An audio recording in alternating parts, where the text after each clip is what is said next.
How to save emails as PDF.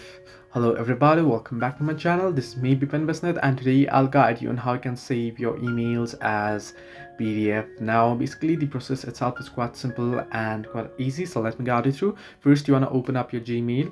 Now once you open it up, so once you open it up, you want to open up the particular mail that you want to save as PDF to your device, right?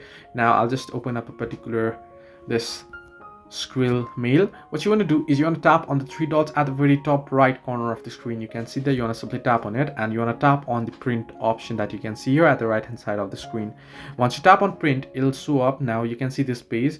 What you want to do is you want to simply tap on, first it'll be on the printing option, right? So it'll be on the printing option, so you want to tap on the top left corner and you want to tap on save as PDF. So here, once you tap on save as PDF option, what you want to do is you want to tap on that yellow arrowish icon that you can see there that says download icon there, PDF. You want to tap on it. Once you tap on it there, you want to select the storage. Once you select the storage, you want to simply tap on save and it'll be saved there. So this way you can save emails as PDF on your device. Hope this helped you. Do like and subscribe, and do not forget to leave a comment down below if you have any further issues.